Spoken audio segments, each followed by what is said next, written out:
이 시편 81편 말씀은 특별히 이스라엘이 이 두 개의 절기 가운데서 불렀던 찬송입니다. 하나는 나팔절입니다. 이 나팔절은 우리로 말하면 신년 절기를 의미하고 있습니다. 새해 첫날에 그들이 불렀던 찬양이 이 시편 81편이라는 것입니다. 더 나아가 초막절에 불렀던 찬양이라고 하는 것이죠. 그러니까 모든 날의 시작에 바로 그 한 해를 어떻게 살아가야 되는가를 가르칠 때에 이 찬송을 불렀다는 것입니다.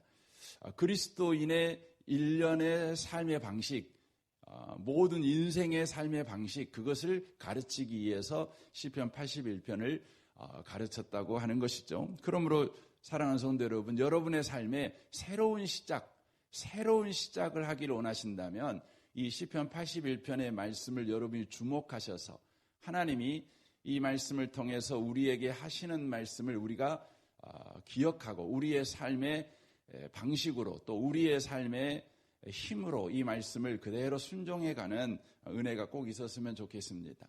더 나아가 이것은 초막절에 불렀던 찬송이라고 말씀을 드렸습니다.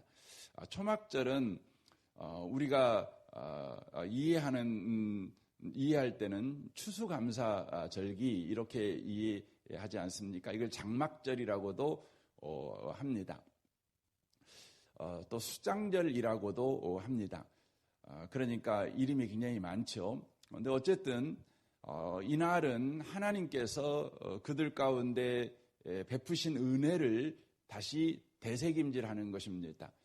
그러니까 새해 첫날에 우리가 이 찬송을 부르는 것은 아무것도 없는 상태에서 어떻게 살아가야 될 것이냐를 우리에게 말씀하신다면 초막절은 이제 추수해서 풍성하지 않겠습니까? 풍성할 때 우리가 어떻게 살아갈 것인가, 없을 때 어떻게 살 것인가, 있을 때 어떻게 살 것인가에 대해서 우리에게 가르쳐 준다고 하는 것이죠. 그러므로 이 말씀은 전천후 그리스도인의 삶, 기쁠 때나 슬플 때나 또 감사할 때나 불평이 나올 때나 또 힘들 때나 우리에게 힘이 또 있을 때나 뭐 이런 그 양극단의 상황에서 우리가 기억해야 될 말씀이라고 하는 것입니다. 여기 말씀에서 핵심을 이루고 있는 것은 하나님께서 하나님의 백성에게 말씀을 주셨다는 것입니다. 4절을 보십시오. 이는 이스라엘의 율례요 야곱의 하나님의 규례로다라고 말씀하십니다. 5절에 보시면 하나님이 애굽 땅을 치러 나가실 때에 요셉의 족속 중에 이를 증거로 세우셨도다. 거기서 내가 알지 못하던 말씀을 들었나니 이렇게 말씀하시죠. 그리고 8절에 보시면 내 백성이여 들으라 내가 네게 증언하리라 이스라엘이여 내게 듣기를 원하노라 이렇게 말씀하십니다. 하나님께서 지금 이스라엘 백성에게 말씀을 주시는 하나님이시다. 너희들은 하나님의 백성인데 하나님의 백성된 증거가 뭐냐? 그러면 하나님의 말씀을 받은 자이기 때문이다. 이거 지금 말씀하고 있는 것이죠. 사랑하는 성도 여러분, 우리가 그리스도인입니다. 그리스도인들이 그리스도인이라고 하는 증거가 뭐냐? 그러면 하나님의 말씀을 우리가 받았다는 것입니다. 그리스도인이 아닌 사람들은 하나님의 말씀을 거부하지요. 듣지 않지요. 하지만 믿는 사람이라는 것은 하나님의 말씀을 우리가 들었다는 것입니다. 계시록 3장에 보면 내가 문 밖에 서서 문을 두드리노니 누구든지 내 음성을 듣고 그렇죠. 내 음성을 듣고 문을 열면 내가 그에게 들어가서 그로 더불어 먹고 마신다. 이렇게 말씀하고 계시는 것 아니겠습니까? 주님께서 문 밖에서 말씀하시죠. 그러면 그 말씀을 듣고 문을 여는 것입니다. 우리가 집에서 누군가가 노크를 하면 문을 열어주죠. 근데 언제 문을 열어줍니까? 밖에서 무슨 소리가 들리지 않겠습니까? 그러면 저와 여러분이 누구요? 하고 물어보지 않겠습니까? 그러면 밖에 있는 사람이 나 이런 사람입니다. 이렇게 말을 하죠. 그러면 여러분과 제가 문을 열 것인가 말 것인가를 이제 결정하는 것이죠. 제가 이 부분을 질문을 하면 대부분 분들이 언제 문을 열어주십니까? 그러면 아는 사람한테 문을 열어준다고 그러시더라고요. 여러분, 아는 사람한테 문 열어주는 게 아닙니다. 여러분, 우리 TV 보면 아는 사람 되게 많잖아요. 뭐 범죄자도 아시고, 뭐 TV 보면 그러니까. 여러분, 아는 사람한테 문 열어주는 것이 아니라 믿을 만한 사람한테 문 열어주는 겁니다. 아는데 못 믿겠어요. 그 사람 사기꾼이에요. 살인자예요. 그러면 문 열어주면 안 되죠. 그런데 문을 열어준다는 건 믿는 겁니다. 믿는 사람한테 문을 열어주는 것입니다. 그래서 예수님께서 내가 문 밖에 서서 문을 두드린다. 그때 누구든지 내 음성을 듣고 문을 열면, 이 말은 예수님의 말씀이 믿어진 사람이라는 의미가 되는 것입니다. 그 사람에게 예수님께서 들어가셔서 그와 더불어 한 인생을 사신다는 것을 바로 약속하고 있습니다.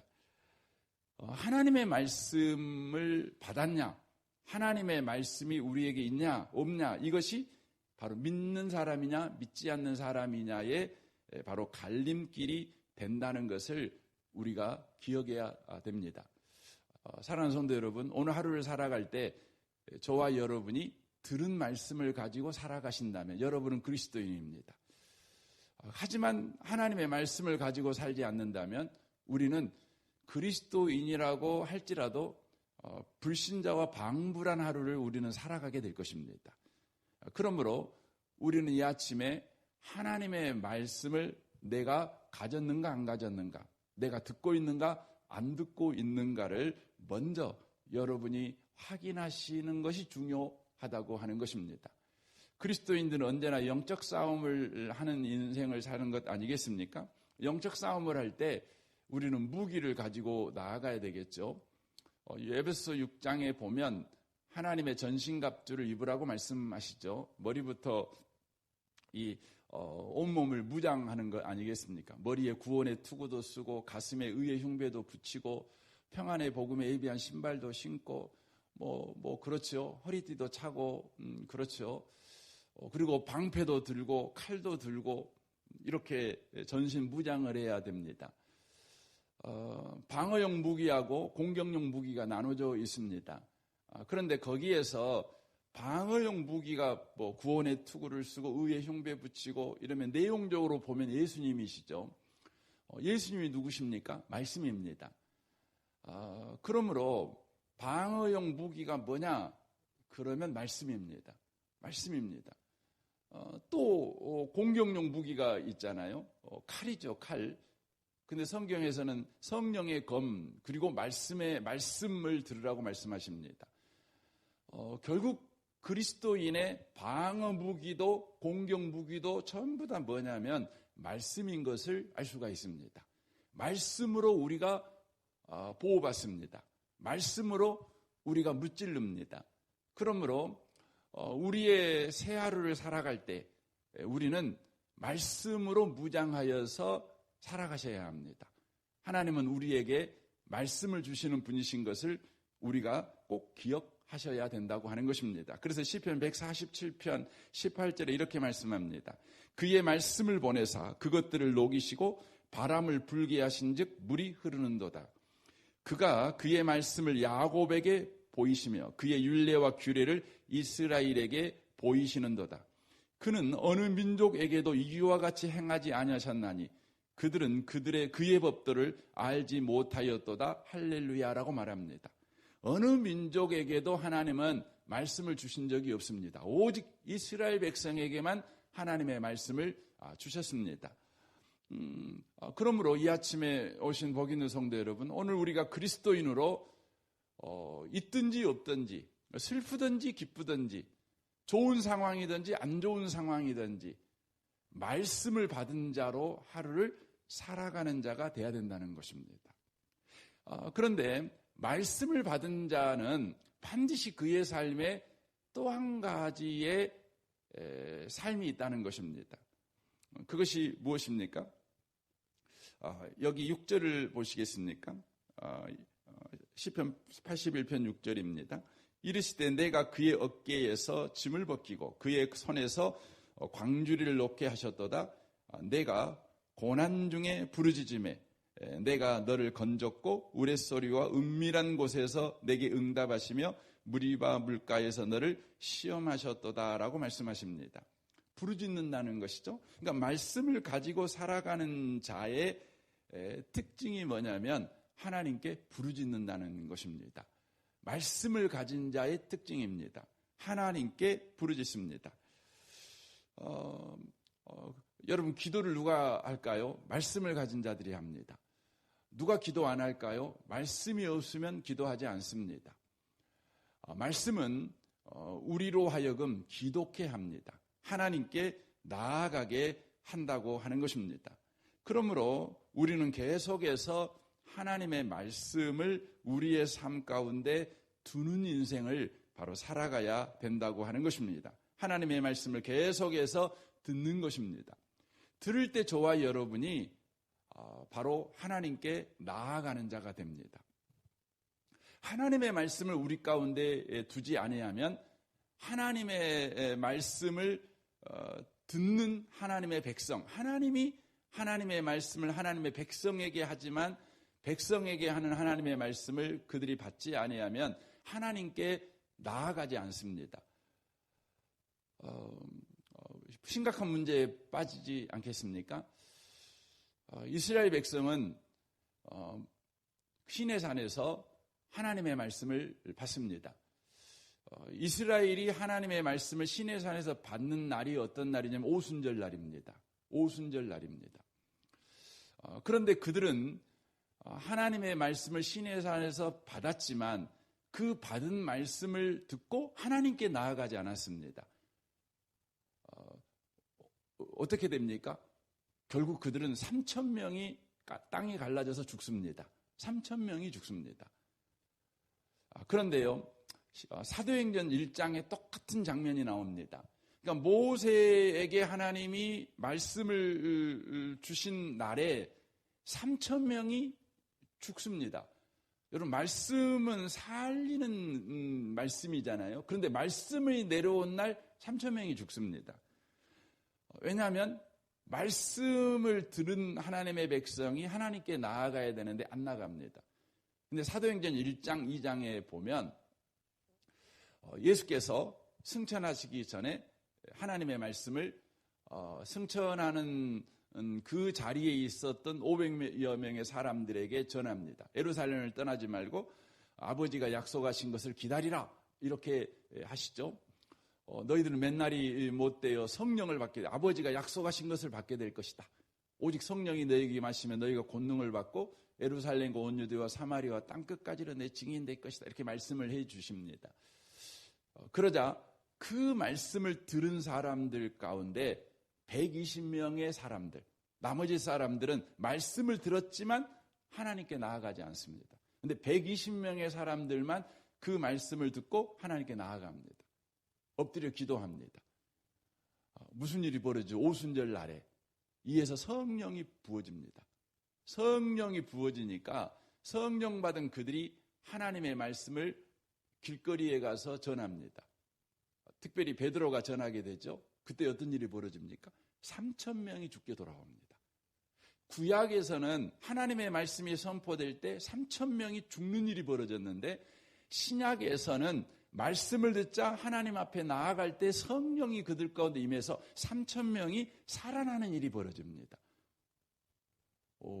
여러분, 말씀은 죽이기도 하고 살리기도 합니다. 이걸 여러분과 제가 놓치면 안 됩니다. 많은 분들이 주일 예배 가운데 와서 하나님의 말씀을 듣습니다. 듣고 하나님 앞에 나오지 않습니다. 그리하여 일주일의 삶이 계속 죽어갑니다. 그런데 어떤 사람은 하나님의 말씀을 듣자 하나님께 나옵니다. 그러니 계속 삽니다. 생명을 얻고 더 풍성히 얻습니다. 하지만 어떤 사람은 도둑질 당하고 빼앗기고 죽는 삶을 살아갑니다. 그런데 이 성경에 보니까 하나님께서 하나님의 백성들이 그렇게 살아가는 것을 어떻게 하셨냐면 내버려 두셨다고 말씀합니다. 11절 보십시오. 내 백성이 내 소리를 듣기 아니하며 이스라엘이 나를 온하지 아니하였도다. 그러므로 내가 그의 마음을 완악하게 한 대로 버려두어 그의 임의대로 행하게 하셨도다라고 말씀합니다. 내버려 두셨습니다. 망하는 대로 내버려 두셨다는 것이죠. 하나님의 백성에게 하나님의 말씀이 선포되면 그들은 그 말씀을 듣고 하나님 앞에 나아가야 되는 것이죠. 그러면 없는 데서 있는 역사, 있는 것이 더 풍성해지는 역사를 그들은 누릴 것입니다. 여기 10절에 말씀하죠. 중반에 여호와 내 하나님이시니 내 입을 크게 열라 내가 채우시리라. 이 채워주는 은혜를 누리게 되겠지만 말씀을 듣고 하나님께 안 나갑니다. 이것은 말씀을 거역하는 것과 똑같죠. 그때 우리 하나님께서 그들을 그냥 그래 네 알아서 살아봐 한번 이거 내버려 두셨다는 것이죠. 이 말이요 심판했다는 것을 의미하는 것입니다. 이것은 믿는 자들을 그 영원히 구원에서 취소시켰다 이 말이 아니고 그들에게 그들이 선택한 것이 무엇을 만들어내는가를 경험하게 하셨다는 것입니다. 누가복음 15장에 보면 탕자가 나오죠. 똑같습니다. 아버지에게 나아가서 유산 달라고 하죠. 아주 배은망덕한 자고 이게 폐류는 아니겠습니까? 아버지가 멀쩡히 살아계시는데 유산을 달라고 요구를 하고 있는 것이죠. 그때 아버지가 아무 말하지 않고 그냥 돈을 줍니다. 네 맘대로 한번 해봐. 내줍니다. 왜 그랬을까요? 그 자식을 버려버린 겁니까? 그렇지 않습니다. 네 임의대로 한번 해봐라. 네가 선택한 자유가 무엇을 만들어내는가를 한번 너 경험해봐. 그런 것이죠. 그래서 이 아들이 나가가지고 어떻게 합니까? 그 많은 돈을 가지고 가가지고는요, 그 자유를 가지고 허랑방탕하게 삽니다. 왜 허랑방탕하게 살까요? 하나님 떠난 사람은 그렇게 살 수밖에 없습니다. 그의 자유가 허랑방탕을 만들어내는 것입니다. 그걸 경험하는 것입니다. 하나님 떠난 자가 그 도시에 가니 그 도시에 흉년이 드는 겁니다. 여러분 도시에 흉년이 들었다. 그럼 그리스도인의 책임인 것을 우리가 잊어먹어 버리면 안 됩니다. 하나님 떠난 자가 그곳에 서 있으니 그 도시가 흉년이 드는 겁니다. 하나님 말씀을 어기고 떠난 누굽니까? 갑자기 생각이 요나가 이제 배를 타고 가지요. 다시스로 가지요. 욥바에서 배 타고 다시스로 갑니다. 다시스는 지금의 스페인 땅을 말합니다. 지중해를 간통해 갖고 가려고 합니다. 그랬더니 하나님께서 어떻게 하십니까? 풍랑을 일으키잖아요. 요나가 안 탔으면 그 배는 멀쩡했을 겁니다. 근데 하나님의 말씀을 거역하는 자가 타니까 풍랑이 일어나 그 배가 결국은 그 배에 싣고 있는 모든 걸 버려야 되는 그런 상황 가운데 빠지게 되는 것이죠. 결국적으로 그 둘째 아들이 간 도시에 흉년이 들었고 이 둘째 아들은 돼지지엄을 먹어야 되는 사람인데 돼지처럼 살아야 되는 짐승처럼 살아야 되는 자가 돼버린 겁니다.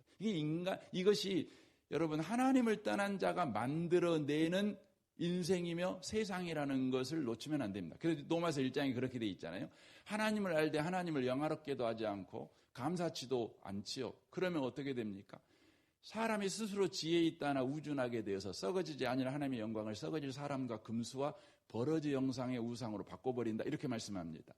그 말이 뭐냐면 사람이 사람 이하, 짐승 이하의 사람이 된다는 겁니다. 이걸 만들어내는 것이죠. 그렇게 하나님이 하신 이유가 뭡니까?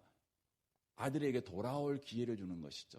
그래서 이 아들이 누가복음 15장 17절에 이에 스스로 돌이켜 내 아버지에게는 양식이 풍족한 품꾼이 얼마나 많은가. 나는 여기서 줄여 죽는구나. 내가 일어나 아버지께 가서 이르기를 아버지 내가 하늘과 아버지께 죄를 지었사오니 지금부터는 아버지의 아들의 일컬음을 감당하지 못하겠나이다. 나를 품꾼의 하나로 보소서 하리라 하고 이에 일어나 아버지께로 돌아가니라. 아버지께 돌아오게 하시기 위해서 그가 자발적으로 아버지께 돌아오게 하시기 위해서 그를 내버려 두셨다는 것입니다. 여러분, 예수 믿는 사람들이 심한 고생을 하도록 하나님이 내버려 두시는 것은 그가 자발적으로 주께 돌아오게 하시기 위해서예요. 그래서 여러분, 예수 믿고 사는 사람은요, 알고 보면 다 합력의 선을 이룹니다. 지내놓고 보면 쓸모없는 나날이 없었습니다. 다 좋은 날입니다. 그래서 여러분, 예수 믿는 사람은 절대 자살하면 안 됩니다. 자살하면 안 돼요. 좋은 꼴, 안 좋은 꼴 다 보면서 끝까지 살아가셔야 합니다. 왜냐하면 마침내 저와 여러분은 하나님이 하신 일을 보게 되기 때문에요. 주께로 돌아갈 것이기 때문에. 힘들다고 그냥 끝내지 마세요. 더 고생하세요. 그냥. 주께로 돌아가게 됩니다. 우리는 주께로 돌아갈 수밖에 없습니다. 그래서 예수 믿는 사람에게 가장 하지 말아야 될 일이 뭐냐면 자폭하는 겁니다. 체념하는 겁니다. 아닙니다. 참 비굴한 인생이지만, 비참한 인생이지만, 정말 할 일 없는 인생이고, 무료한 인생이고, 더 살아서 뭐하나, 이런 생각 들더라도요, 살아가셔야 합니다. 왜냐하면 하나님이 일하시니까. 하나님이 그런 상황에서 어떤 일을 우리의 삶에 만들어내시는가를 우리는 아직 보지 못했습니다. 우리는 그 하나님의 영광을 볼 때까지 살아있어야 합니다. 살아야 합니다. 이 둘째 아들이 얼마나 창피하겠어요. 얼마나 마음의 가책이 많이 느껴지겠어요. 그래도요, 삽니다. 그랬더니 주께 돌아옵니다. 아버지께 돌아갑니다. 아버지를 경험합니다. 자기 인생이 뭘 만들어낼 수 있는가를 그가 경험하더니 마침내 하나님이 자기 인생에 무엇을 만들어낼 수 있는가를 경험합니다. 이 비참한 자기를 가지고 머리에 다 씻겨주시고 옷 갈아입혀주시고 금가락지 다시 끼워주시고 다 회복시켜주십니다. 저는 이 아침에 오신 복 있는 분들이 그리스도인은 말씀을 받은 자다. 그리고 그 말씀을 가지고 주께 나오는 자다. 이게 모든 날에 나를 새롭게 살아가는 방식이며 내게 주신 은혜를 진짜 은혜로 받고 살아가는 방식인 것을 놓치면 안 됩니다. 혹 하나님의 말씀대로 살지 않았다고 할지라도 여러분이 만들어내는 인생을 경험하고 있다고 할지라도 마침내 저와 여러분은 주께 돌아갈 것입니다. 우리 하나님이 그렇게 하실 것입니다. 그러면 오늘도 여전히 사십시오. 여전히 사십시오. 이 귀한 은혜 속에서 오늘도 살아가시는 모든 분들이 다 되시기를 주님의 이름으로 축원합니다. 아멘. 우리 같이 기도하겠습니다. 오늘 말씀을 우리 생각하면서 이 아침에 좀 기도하시면 좋겠습니다. 주님, 우리에게 말씀을 주십니다.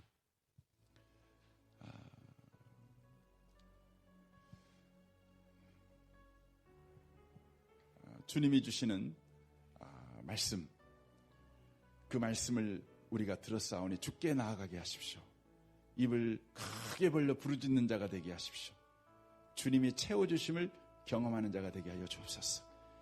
우리가 하나님의 말씀대로 살지 못하여 우리가 만들어내는 인생의 비참함, 인생의 몰골을 우리가 경험하고 있지만 체념하지 않게 하십시오. 마침내 아버지께 돌아갈 것입니다. 우리는 그리스도인입니다. 주여, 우리가 그리스도인임을 잊지 않고 오늘도 살아가도록 우리에게 은혜의 은혜를 부어 주옵소서. 우리 성도들을 위해서, 여러분 자녀들을 위해서, 여러분 부모님을 위해서, 또 일가 친지들을 위해서 기도해 주시면 좋겠습니다. 교회를 위해 기도해 주시고 이 나라와 이 민족과 북한과 열방을 위해서도, 선교사님들을 위해서도, 여러분 또 많은 한국교회 목회자들을 위해서도 여러분 기도해 주시면 좋겠습니다. 우리 좋으신 주님께 이 아침에 우리 통성으로 구하겠습니다. 기도하겠습니다.